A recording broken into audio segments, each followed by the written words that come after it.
Alors, on ouvrira notre Bible dans le livre des psaumes, psaume 36, et on commencera notre lecture au verset 6, psaume 36, à partir du verset 6. Seigneur, ta fidélité est dans le ciel, ta constance va jusqu'aux nues. Ta justice est comme les montagnes de Dieu, tes jugements comme le grand abîme. Seigneur, tu sauves les humains et les bêtes. Combien précieuse est ta fidélité, ô Dieu! À l'ombre de tes ailes, les humains trouvent un abri. Ils se rassasient de l'abondance de ta maison, et tu les fais boire au torrent de tes délices. Car auprès de toi est la source de la vie. Par ta lumière, nous voyons la lumière. On arrêtera là notre lecture. La semaine dernière, on a étudié ensemble, de manière assez succincte, la fête de Soukhot. On a vu que le Messie, quand Jésus est allé au temple, il a donné ses paroles justement au moment du puisage de l'eau. « Je suis la source d'eau vive, que celui qui a soif vienne à moi et qu'il boive, et que celui qui boirait aurait des sources d'eau vive qui sortiraient de son sein. » Et il a dit aussi à ce moment-là, « Je suis la lumière du monde ». Et je trouve que le psaume 36 est tout à fait en corrélation avec ce texte de Jean et cet événement de Soukhot, parce que le roi David exprime quelque chose de très profond dans ce psaume. Seigneur, ta fidélité est dans le ciel, ta constance. Alors, la traduction n'est pas mauvaise, mais c'est le mot chesed en hébreu qui veut dire ta miséricorde. Alors le mot constance en français a une petite connotation de persévérance, de continuer une action. Et c'est pas faux non plus, parce que on pourrait avoir les deux termes. Ta miséricorde constante est dans les cieux. Le mot c'est Be'ashamayim, c'est-à-dire c'est la préposition B indique qu'il est à l'intérieur, dans les cieux. Et dans les cieux au pluriel. Et ça nous montre bien que sa miséricorde est dans les cieux, auprès de Dieu, et de Dieu, sort de Dieu, fait partie des attributs de Dieu, et vient se répandre des eaux d'en haut sur les eaux d'en bas, de la réalité céleste à la réalité de la création. Et c'est pour ça que Hashamayim, c'est très intéressant, parce que dans Hashamayim, vous avez Mayim, ce sont les eaux. Et donc il y a les deux. Sa miséricorde vient des cieux et vient se répandre sur la terre. Et cette action-là va avoir deux conséquences pour l'humanité.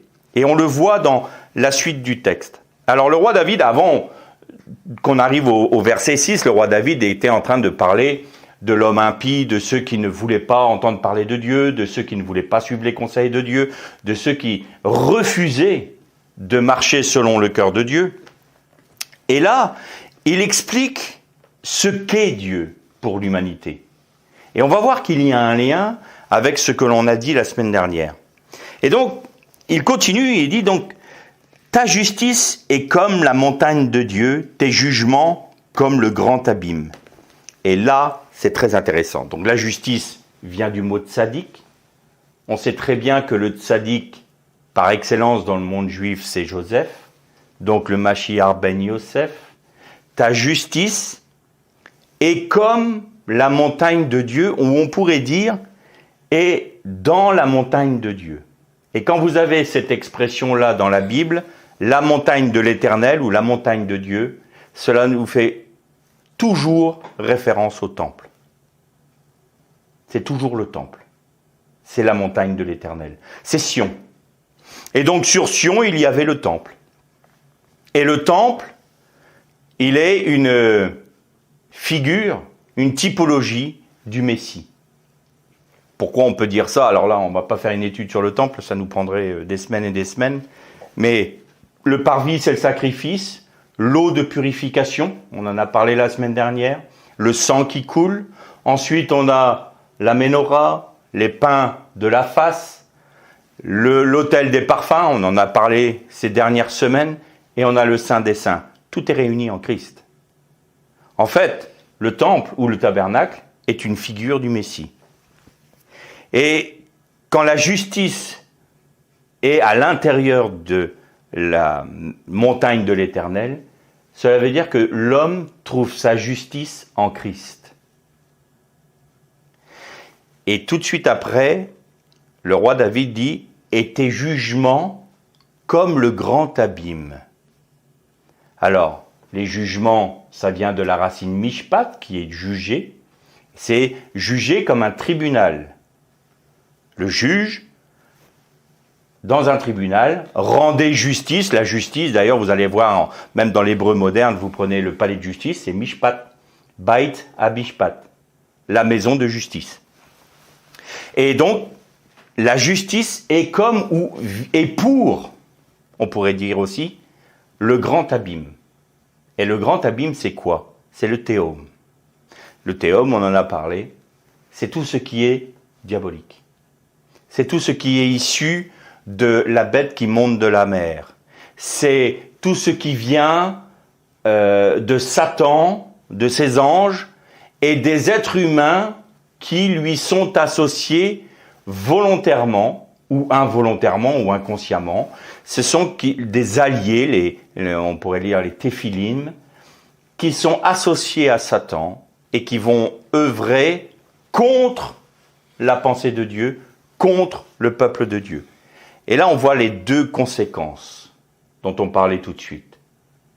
La justice de l'Éternel est réservée pour ceux qui regardent au temple, à la montagne de l'Éternel, donc qui regardent à Christ, qui regardent au Messie et à l'œuvre accomplie sur la croix.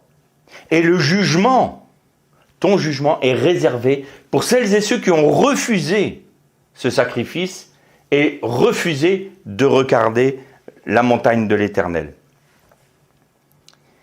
Et il dit que l'être humain et les bêtes trouvent du repos, ou du moins un abri, sous tes ailes.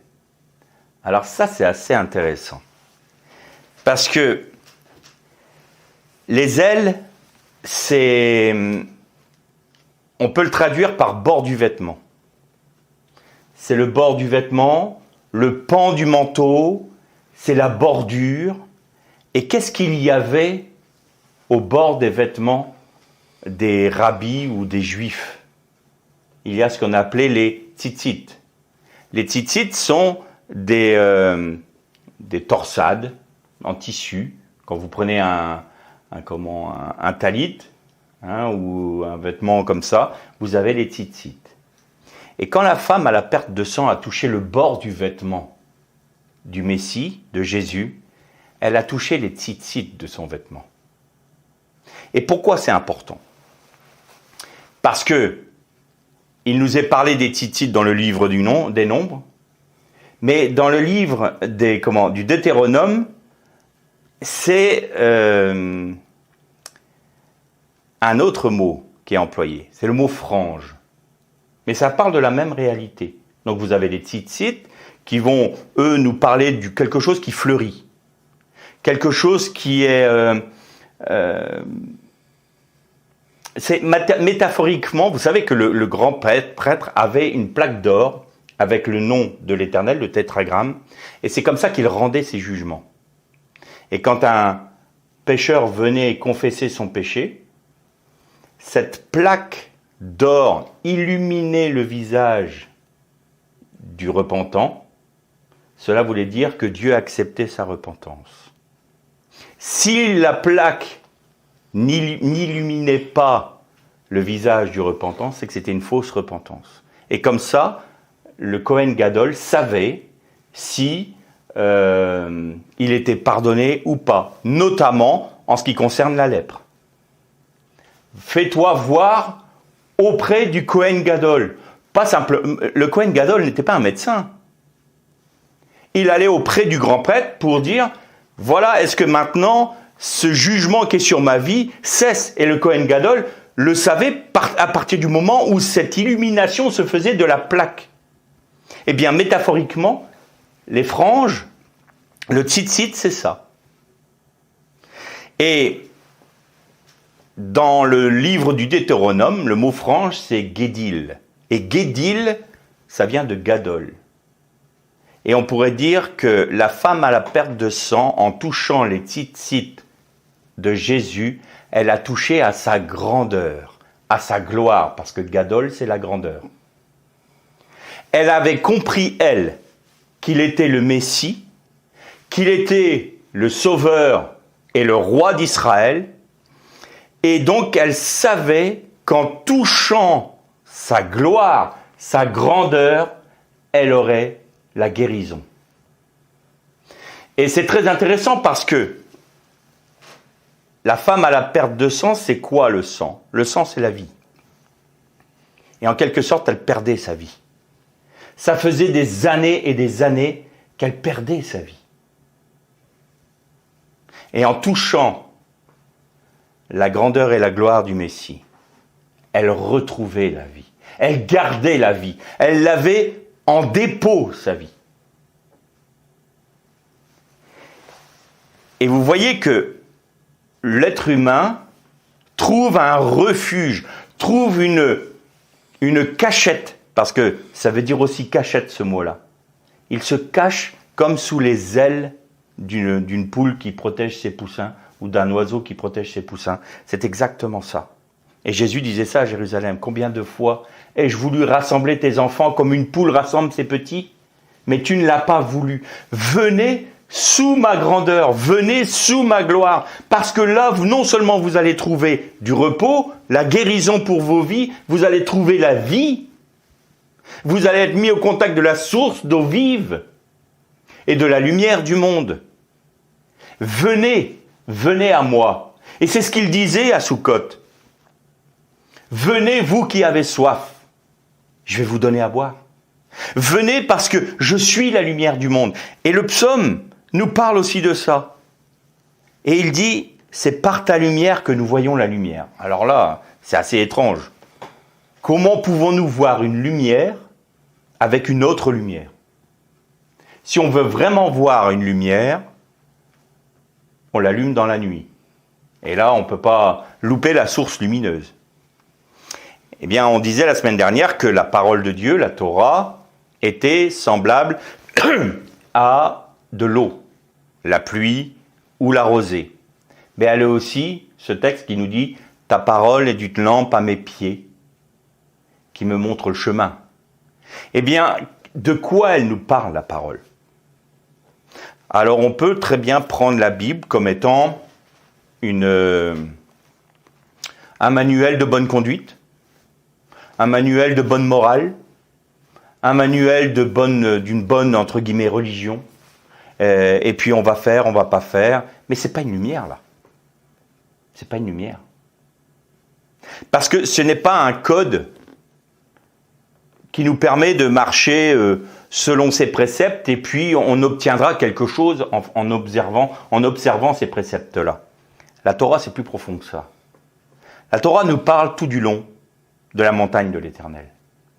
La Torah nous parle tout du long de la Torah et les autres, les écrits et les prophètes, les évangiles. L'évangile, en fait, le Nouveau Testament, ce qu'on appelle la Basora Torah, c'est la bonne nouvelle, c'est-à-dire la bonne Torah, non pas que la dernière, que l'ancienne Torah, enfin celle de Moïse soit mauvaise, parce que l'ancienne c'est pas très propre comme terme, mais Jésus disait, je suis venu apporter la bonne interprétation de la Torah. Et pourquoi il nous donne la bonne interprétation? Parce que la Torah de Moshe était la lumière qui éclairait la lumière du monde, qui nous révélait la lumière du monde. La Torah de Moshe est le révélateur du Messie. Et le Messie, il est celui qui accomplit la Torah de Moshe. Et tout est lié. C'est pour ça qu'aujourd'hui, de dire qu'il n'y a plus de Torah, c'est un non-sens. C'est un non-sens. Et d'ailleurs, Jésus l'a dit. Je ne suis pas venu abolir la Torah. Celui qui enlèvera un yud de la Torah, pas un yud de la Torah, disait Jésus, ne passera tant que la terre et les cieux subsisteront. Ça veut dire que tant que nous sommes encore sous les cieux et sur la terre, la Torah n'est pas passée. Il faut utiliser la Torah pour qu'elle nous serve de révélateur. Ce qu'on appelle la loi de manière impropre. La loi est un révélateur. Et c'est pour ça que l'apôtre Paul disait, la loi est un tuteur. Un tuteur pour nous faire grandir en quoi? Eh bien dans la lumière du monde, dans le Messie. Et c'est ça que Jésus était venu annoncer au peuple d'Israël. Il était venu dire, je suis la lumière du monde, et tout ce que vous avez reçu de Moshe, vous l'avez pleinement en moi, car je suis l'accomplissement de toutes ces choses. Je suis l'accomplissement de toutes les fêtes. Je suis l'accomplissement de tous vos Shabbatot. Je suis l'accomplissement de toute la Torah de Moshe, des prophètes, et David avait parlé de moi. Moshe avait écrit de moi. C'est ça que disait Jésus. Et celui qui le recevait, d'ailleurs, quand vous prenez la suite du texte de Jean, on voit bien que le peuple se pose des questions. Ils disent, mais c'est vraiment un grand prophète, c'est quand même étonnant. Les Juifs veulent, enfin quand il parlait des Juifs, c'était pas le peuple juif, c'était les prêtres, veulent le mettre à mort, et il vient au temple et il parle librement et personne ne le touche. Bien sûr, parce que son temps n'était pas venu, personne ne pouvait mettre la main sur lui. Et il disait, mais ne serait-ce pas le Messie? Et d'autres étaient troublés. Oui, mais le Messie qui vient de la Galilée, on sait bien que de la Galilée, aucun prophète ne peut sortir. Et là, nous avons ces deux positions antagonistes, qui est ceux qui sont touchés par les paroles du Messie, qui sont touchés par les paroles de Yeshua parce qu'ils réalisent que ses paroles et sa vie sont l'accomplissement de la Torah, et ceux qui sont troublés par le voile qu'est sa chair. Mais c'est un homme. Il vient de la Galilée. Mais on le connaît, on connaît sa mère, on connaît son père, Myriam, Yosef, on les connaît. Il était charpentier. C'est pas possible, c'est pas un Messie. Les autres, mais regarde, il n'a pas appris, il n'a pas été dans les yeshivot, il n'a pas appris la Torah auprès de nos grands maîtres, et pourtant il en parle avec autorité. Ah, je comprends pas. Je comprends pas. C'est qui? Eh bien, regarde, plonge-toi dans la Torah, apprends. Et regarde la vie du Messie. Bien oui. Le Messie est en train de vivre ce qu'on a appris depuis notre enfance. Il est en train de vivre la Torah. Il est en train d'accomplir la Torah. Alors ne serait-ce pas notre Messie? C'est toujours la question. Et aujourd'hui, cette question, elle demeure pour nous. Est-ce que nous voulons venir auprès de celui qui a les sources d'eau vive? Les sources d'eau vive peuvent aussi se traduire par les sources des eaux vivantes. Et quand on prend la source d'eau vive dans le texte de Jean et qu'on le ramène au psaume 36, en toi ou auprès de toi, ou en toi, les deux termes sont justes également, sont les sources de la vie. Makom achayim. On pourrait même traduire des vies. Chay, c'est la vie au singulier. Chayim, c'est les vies. Et on peut trouver que en toi sont les eaux des vies. Et on a dit tout à l'heure que Hashamayim, c'était deux, au pluriel, les eaux d'en haut, les eaux d'en bas.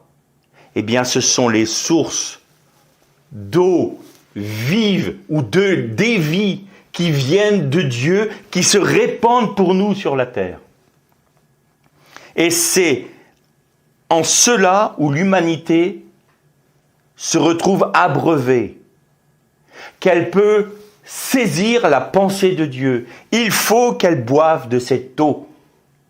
Et c'est ce que disait Jésus à la Samaritaine.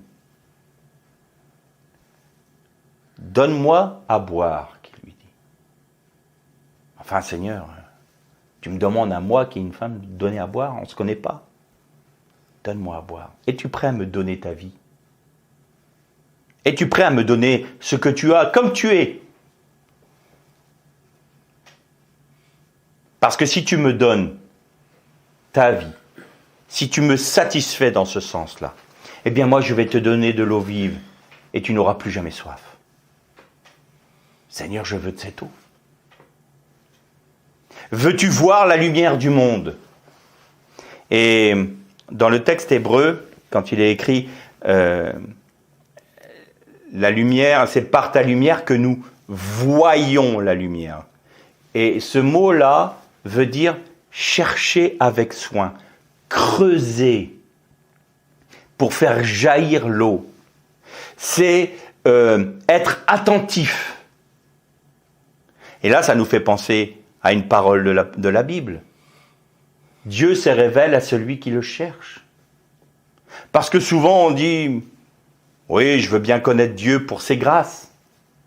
Je veux bien accepter Dieu pour les dons qu'il peut m'accorder, pour les bienfaits qu'il peut me donner. C'est un peu péjoratif ce que je vais dire et je mets beaucoup de guillemets, mais Jésus, c'est un peu un distributeur automatique, distributeur de grâce. Seigneur, donne-moi, j'ai besoin, j'ai envie. Et on n'est jamais prêt à lui donner, à répondre à cette première question. Donne-moi à boire. Mais, Seigneur, c'est moi qui ai soif. Je ne vois pas pourquoi je te donnerais quoi que ce soit. C'est moi qui ai besoin de ton salut. C'est moi qui ai besoin de la guérison. C'est moi qui ai besoin du pardon des péchés. C'est moi qui ai besoin d'être restauré dans ma vie, dans mon âme, dans mon être entier, dans mon âme, esprit et corps. C'est moi, Seigneur, qui ai besoin de toi. Qu'est-ce que tu me demandes? Je te demande ta vie. Est-ce que tu es prêt à me l'accorder? Alors il y a ceux qui vont dire, c'est le Messie, c'est vraiment les sources d'eau vive, c'est vraiment la lumière du monde, je m'abandonne à lui. Et il y a ceux qui vont raisonner. Oui, mais il vient de la Galilée.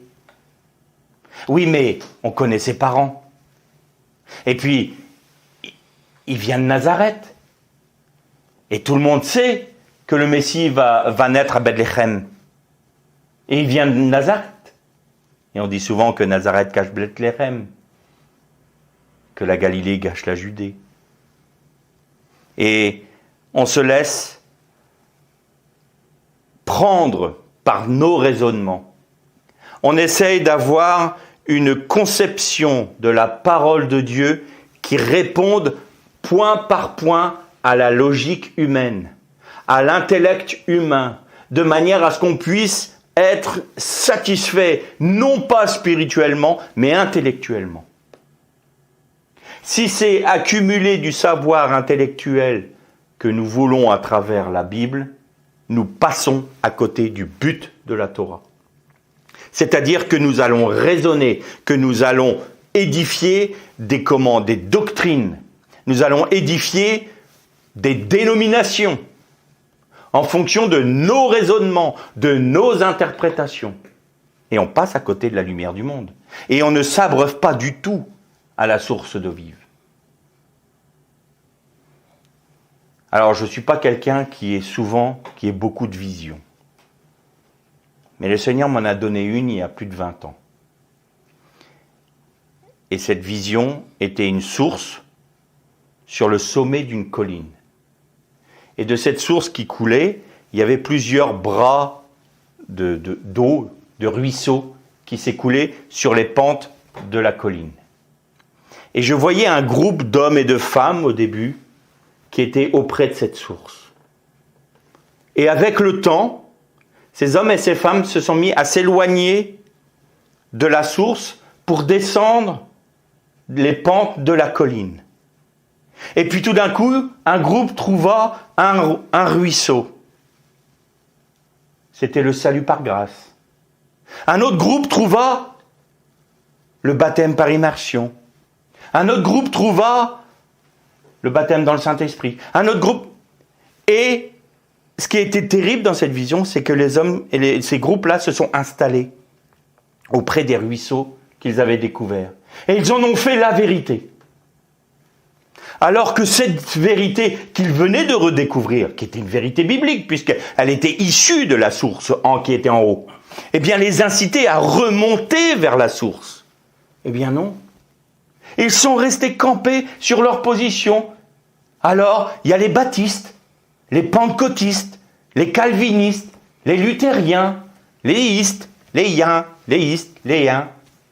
Et il n'y a plus rien. Parce que plus personne ne veut remonter, du moins. Très peu veulent remonter jusqu'à la source. Qui es-tu, Seigneur? Ils n'ont pas réalisé que la somme des découvertes, des vérités qu'ils ont découvertes, était la lumière du monde. Ils n'ont pas eu la sagesse de laisser la Torah, la parole de Dieu, éclairer la source qui était au sommet. On redécouvre une vérité, on veut aller plus loin. Mais il y a d'autres frères qui nous ont parlé du baptême par immersion. Mais attends, ça cadre bien, tout va ensemble. Et puis le baptême dans le Saint-Esprit, mais oui, ça cloche pas. Tout. Mais alors on est un. Mais oui, on est un. Mais non, on s'installe auprès des vérités que l'on a découvertes, on établit des fortifications et on se fait la guerre. Ça, c'est quand l'esprit humain veut contrôler, veut comprendre et veut s'emparer de la parole de Dieu et satisfaire son propre intellect et sa propre conception des choses. Et il y a ceux qui disent « ça ne me satisfait pas. Moi, je veux savoir d'où vient ce ruisseau. Seigneur, montre-moi le chemin. Je veux remonter jusqu'à la source et je veux boire de cette eau-là. »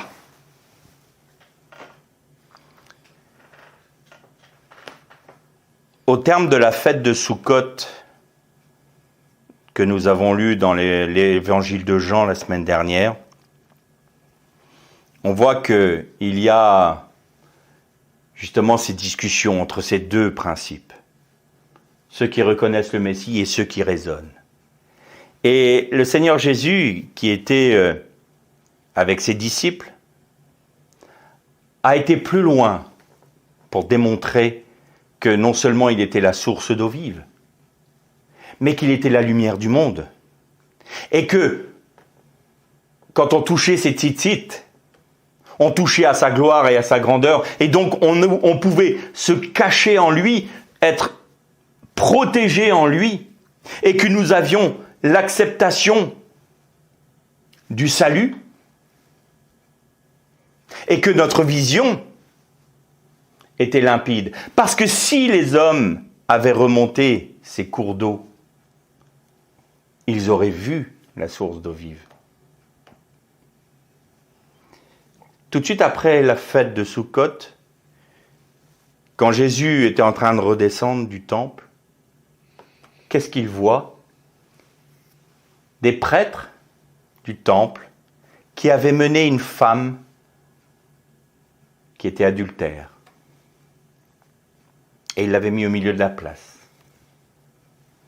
Et Jésus qui venait de dire « Je suis la source d'eau vive, que celui qui a soif vienne à moi et boive. Je suis la lumière du monde », avec toutes ces petites lampes que les femmes avaient apportées pour la fête de Soukhot. Je suis moi-même la lumière du monde, qui éclaire quoi? Le temple, la montagne de l'Éternel. C'est par ta lumière que nous voyons la lumière. Toutes les lumières qui sont la partie du Christ qui est en nous éclairent la montagne de l'Éternel. Toutes ces petites lampes, c'est des petits ruisseaux qui sont en nous. Les vérités qu'on découvre, on les met en commun et on trouve quoi? On découvre quoi? On illumine quoi? La montagne de l'Éternel. Qui est la montagne de l'Éternel? Le Messie. Eh bien, il voulait le prendre à défaut. Voilà, Rabbi, il y a une femme là qui a commis adultère. La loi de Moshe nous oblige de la lapider. Que dis-tu? Puisque toi, tu es la lumière du monde, puisque toi, tu es l'accomplissement de la Torah, que dis-tu? Et Jésus se met à écrire avec son doigt sur le sol. Il ne dit pas un mot. Et alors les prêtres s'agacent un peu. Tu ne dis rien? Jésus relève la tête et dit que celui qui n'a jamais péché lui jette la première pierre. Et il se remet à écrire. Et la Bible nous dit qu'ils partirent tous, du plus vieux jusqu'au plus jeune. Évidemment, parce que les plus vieux étaient un peu plus chargés en péché. Jusqu'au plus jeune. Parce que tous étaient pécheurs, comme elle. Et ce qu'ils n'avaient pas compris, c'est qu'ils avaient utilisé la Torah de Moshe pour accuser. Alors que la Torah de Moshe était pour la vie. Que l'accomplissement de la Torah, c'est le pardon. L'accomplissement de la Torah, c'est tu aimeras ton prochain qui est différent de toi comme toi-même. Et si tu aimes ton prochain comme toi-même, tu aimes forcément Dieu, parce que l'apôtre Jean nous dit « Celui qui n'aime pas son frère qu'il voit et qui dit aimer Dieu est un menteur. » Si on aime notre prochain, on aime Dieu. Et Jésus regarde la femme et lui dit « Où sont tes accusateurs ?» Elle dit « Je ne sais pas, Rabbi. Ils sont tous partis. » Et il lui dit « Moi non plus, je ne te juge pas. Et je ne te condamne pas. Va et ne pêche plus. » Alors on peut se dire « Ah bah oui, va et puis débrouille-toi pour... » Non. Dans la parole de Jésus à ce moment-là, c'est « Va, je te donne la grâce d'avoir la capacité de ne plus pécher. Tu as touché mes tzitzit. Et maintenant tu es sous le pan de mon manteau. Et tu es protégé par mes ailes. Tu es dans la protection. En moi, tu as découvert la lumière du monde. En moi, tu as découvert les sources de la vie. » Tout de suite après cet épisode, il y a l'aveugle de naissance. L'aveugle de naissance, les disciples sont troublés. « Seigneur, Rabbi, qu'ont fait ses parents pour qu'ils soient dans cet état-là ?» Jésus dit, vous n'avez vraiment rien compris. C'est pas que ses parents aient péché ou non, et qu'il y ait un jugement. C'est comme ça, c'est pour que je sois glorifié. Qu'est-ce qu'a fait Jésus? Il a pris sa salive et il a fait de la boue avec la poussière du sol, et il a appliqué cette boue sur les yeux de l'aveugle. Et il lui a dit, va au réservoir de Siloé. Tiens. Juste là où on fait la cérémonie du puisage de l'eau. Là où la bénédiction, on réclame la bénédiction de Dieu par la pluie sur le pays. C'est-à-dire qu'on demande à ce que la Torah bénisse le pays, inonde le pays pour faire pousser des fruits. Et là, cet homme, il est aveugle de naissance. Il y en a beaucoup d'aveugles de naissance. On est tous aveugles de naissance. On est tous loin de Dieu. On est tous nés dans le péché. Et Jésus dit, regarde, ce qui sort de ma bouche, c'est ma parole. Et quand ma parole touche le sol et vient se mêler au sol maudit, eh bien, elle purifie ce sol. C'est la pluie qui vient baigner le sol. On vient de faire la cérémonie du puisage de l'eau. Regardez et comprenez mon action. Pendant que le grand prêtre prie pour que la pluie inonde le pays, moi je vous montre comment individuellement, la parole qui est le Messie, la parole incarnée qui est moi-même, Jésus-Christ, Yeshua, Mashiach, eh bien regardez ce qui sort de ma bouche, je trempe le sol. Et maintenant, je vais le mettre sur tes yeux. Pourquoi sur tes yeux? Parce que tu ne vois pas. Tu n'as pas compris ce qu'était la cérémonie. Tu n'as pas compris. Tu ne peux pas voir la montagne de l'Éternel. Parce que c'est par ma lumière, moi, le Mashiach, que tu peux reconnaître. C'est-à-dire, par ma parole, tu peux reconnaître qui je suis. Alors maintenant, va au réservoir de Siloé. Va là où on puise l'eau pour cette cérémonie et lave-toi les yeux. Parce que ce qu'a fait le grand prêtre là, ça c'est pour le pays d'Israël. Mais la réalité, elle est pour toi aussi individuellement. Va au réservoir. Et l'aveugle va au réservoir de Siloé, il se nettoie les yeux. Et qu'est-ce qui se passe? Il recouvre la vue. Il voit. Il comprend. Il saisit. Le Messie s'est révélé. Et ça, c'est pour chacun de nous la même chose. On est des aveugles de naissance. Et la parole qui sort de la bouche du Messie, qui est la Basora Torah, c'est-à-dire la bonne interprétation de la Torah. Est-ce que vous avez remarqué que le Nouveau Testament explique les Écritures? Tout ce qui se trouve dans le Nouveau Testament, dans la Nouvelle Alliance, trouve sa source dans les Écritures. Donc on ne peut pas séparer les deux. Et Jésus dit, voilà la parole qui sort de ma bouche. Elle puise sa source dans la Torah que l'Éternel a donnée à Moshe. Elle trouve en moi son accomplissement. Je la répands sur la terre, la salive qui vient se mêler à la terre. Et je l'applique sur vos yeux. Et alors, c'est comme Shaoul de Tars, qui était aveugle, il y avait des écailles sur ses yeux. Nous sommes tous des Shaoul de Tars. Nous ne voyons pas. Et le frère prie pour lui. Et c'est là l'onction du Saint-Esprit, la source d'eau vive qui vient et des écailles tomba de ses yeux. Et ses yeux furent dessillés. Il voyait, il a compris, il a eu la révélation du Mashiach. Et c'est ce que le Seigneur nous demande aujourd'hui. Alors il y a ceux qui acceptent cette parole et vont dire, le Messie, c'est vraiment Yeshua. Il est l'accomplissement de toutes choses. Tout est en lui. Et il y a ceux qui vont se dire, un homme qui a parcouru la terre il y a plus de 2000 ans, qui est mort sur une croix, dont on n'entend plus parler au niveau historique, ou très peu. Il n'y a que ce livre qui s'appelle la Bible, mais bon, ça c'est pas des fadaises. Ça satisfait pas mon intellect. Ça satisfait pas ma conception. Je suis pas là. Ça me va pas. Il y aura les deux. Il y a ceux qui vont rester aveugles. Il y a ceux qui vont aller au réservoir de Siloé parce que leurs yeux auront eu comme baume